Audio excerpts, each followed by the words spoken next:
Poet King.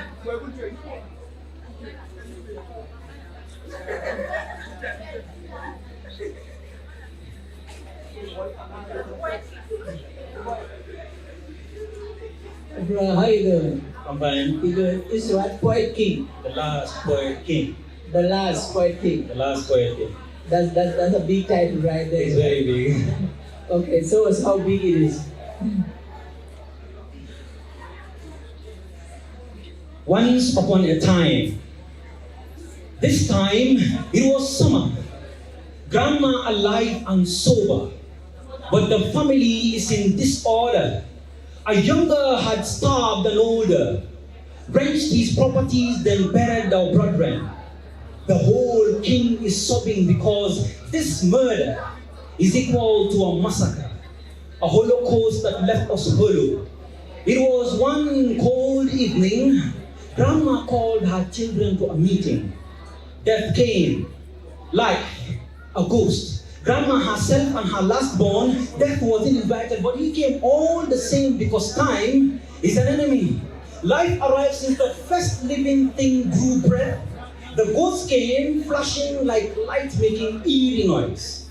Grandma on her bed and last born beside her. They all came and sat. Then Grandma started. Why is older here? Who stabbed older? Tension left its intentions and filled the room. The ghost started misbehaving since death made it invincible. Life wanted to fade, but Grandma called his name once. Last born, too terrified to mention death. But Grandma knew older was stabbed by time. Time, no man's son is born of day and night and always swiftly passing. Only ghosts retire, and Grandma's ghost is to expire. Life faded, death took her soul. Last born stood motionless, ready to spill over like a volcano. The meeting ended, ending the meeting with Grandma's leaving, but very still. He stood, brain stranded like a conflicted disciple. Last born screamed at his voice twice. He had sent his voice to summon his family. Everyone came, but younger. Behold, he too died in the past in the hands of time. The whole family standing, facing the newest family member. The corpse, they all just met this guy, but they don't wish it gone. But it can't stay. You know what time said? Hand it over to earth. Earth lay flat, mouth open like an angry demon, and no one could do a thing about it.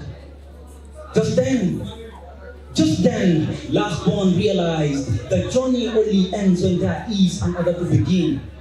And then he took faith into his arms, waving his hand. He said, "Till we meet again, God bless you, and may your soul rest in peace." Thank you.